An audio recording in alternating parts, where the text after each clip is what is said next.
Assalamualaikum warahmatullahi wabarakatuh. Saya Maya Kartika Sari dari CGP Angkatan 8 Kabupaten Banyuwangi. Kali ini saya akan memaparkan atau mempresentasikan tugas kelompok yaitu modul 11A5 berjudul Ruang Kolaborasi Eksplorasi Nilai-nilai Luhur Kearifan Budaya Daerah.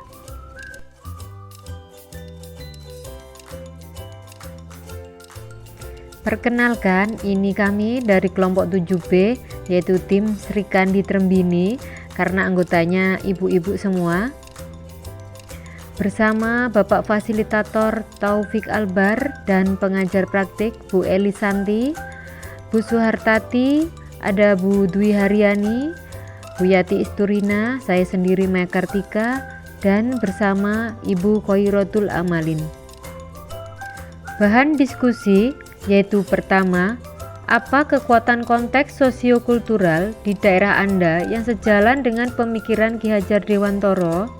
Kedua, bagaimana pemikiran KHD yang dapat dikontekstualkan sesuai dengan daerah kita yang relevan menjadi penguatan karakter sebagai individu sekaligus anggota masyarakat pada konteks lokal, sosial, budaya daerah Anda?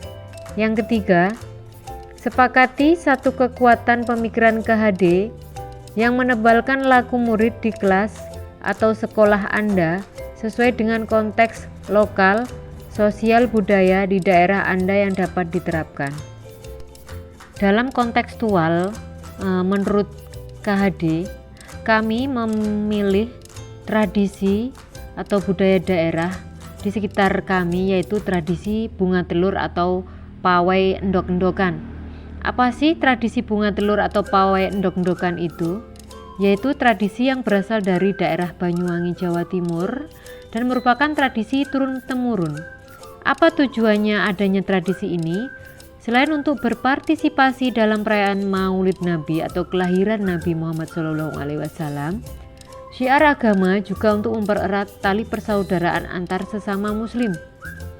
Karena tradisi ini tentunya dihadiri oleh banyaknya masyarakat yang tidak terbatas, dan tentu mereka berkumpul dalam keadaan yang bahagia dan bersyukur.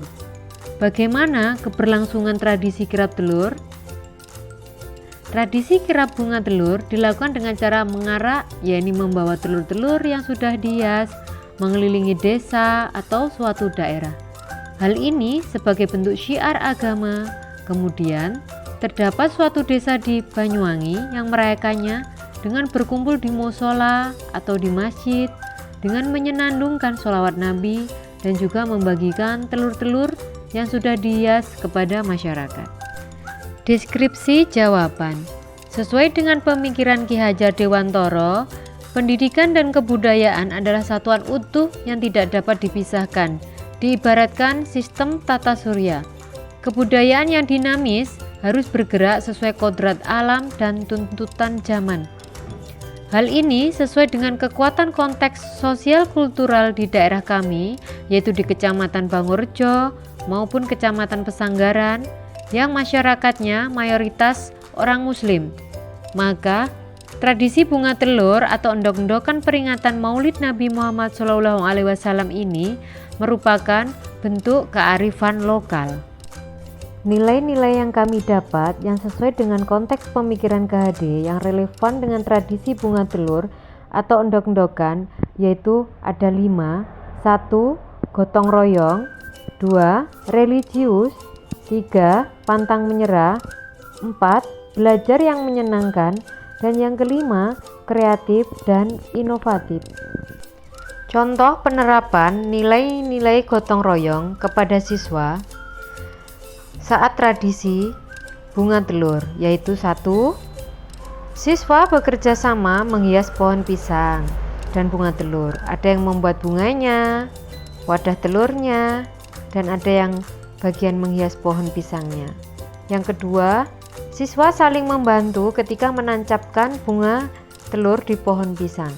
Yang ketiga, siswa bahu-membahu ketika prosesi mengarak kirap atau pawai bunga telur. Nilai-nilai selanjutnya yaitu nilai religius. Melalui kegiatan tradisi bunga telur Maulid Nabi ini, siswa dapat meningkatkan pemahaman tentang agama, kecintaan kepada Rasulnya, dan keimanannya kepada Nabi Muhammad SAW. Bisa diimplementasikan dengan siswa mengikuti beberapa lomba atau kegiatan yang diadakan oleh sekolah ketika peringatan Maulid Nabi. Contohnya atau diantaranya yaitu sholawatan, kiroah, rebana, pildacil atau pilihan dai cilik, hafalan surat-surat pendek, dan lain sebagainya. Selanjutnya, nilai pantang menyerah. Simbol pohon pisang bermakna pantang menyerah. Pohon pisang yang bersusun buahnya banyak tanpa putus harus dijadikan ibrah pada momen Maulid Nabi Muhammad SAW, yaitu melahirkan tunas-tunas baru dan berprinsip bahwa pohon pisang tidak akan mati sebelum bertunas dan berbuah, menunjukkan gambaran baik untuk generasi penerus. Pada kegiatan menghias pohon pisang, membuat bunga telur sampai pawai, siswa sangat antusias dan tidak mudah putus asa. Meski lelah sebenarnya, namun mereka tetap bersemangat menyelesaikan hasil karya, yaitu menghias bunga telur. Inilah contoh spesifik nilai pantang menyerah yang terkandung dalam tradisi bunga telur. Nilai menyenangkan. Memberikan suasana yang menyenangkan merupakan suasana belajar mengajar yang dapat memusatkan perhatiannya secara penuh saat belajar dan lebih bermakna. Bisa digambarkan ketika prosesi mengarak atau kirap bunga telur. Anak-anak sangat senang dan bahagia sekali karena mereka bisa ikut serta dalam kegiatan tersebut, mulai dari membuat wadah bunga telur, menghias pohon pisang, hingga prosesi kirap. Mereka merasa sangat difasilitasi untuk mengeksplor diri melalui kegiatan tradisi ini. Nilai kreatif dan inovatif. Dalam pembuatan bunga telur, terjadilah nilai kreativitas dan inovatif yang sesuai dengan prinsip pendidikan Ki Hajar Dewantara, yaitu pendidikan harus sesuai dengan kodrat alam dan tuntutan zaman yang dinamis. Anak didik dituntun untuk menunjukkan kreativitas atau bakat masing-masing. Ada yang membuat wadah telur berbentuk bunga, ada yang membuat wadah telur berbentuk burung. Anak-anak mengeksplor dirinya sesuai dengan minat bakat dan kemampuan anak masing-masing. Kami menarik kesimpulan, yaitu satu nilai yang menjadi kekuatan pemikiran KHD yang menebalkan laku murid di kelas atau sekolah yang sesuai dengan tradisi bunga telur atau ondok-ondokan, yaitu nilai gotong royong. Mengapa nilai gotong royong? Karena di era zaman seperti ini, nilai gotong royong itu semakin memudar.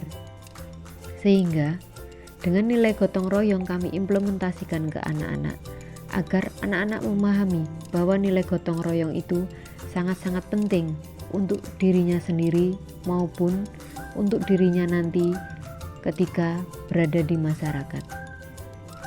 Nilai gotong royong ini kami tebalkan menjadi laku murid di kelas ataupun di sekolah, sehingga nantinya nilai gotong royong ini semakin dibudayakan oleh anak-anak didik kami, meskipun maupun di sekolah maupun di lingkungan masyarakat. Alhamdulillah, sekian presentasi dari kami. Apakah ada pertanyaan? Sekian dan terima kasih dari kami, kelompok 7B, JGP Angkatan 8, Kabupaten Banyuwangi, tahun 2023. Wassalamualaikum warahmatullahi wabarakatuh.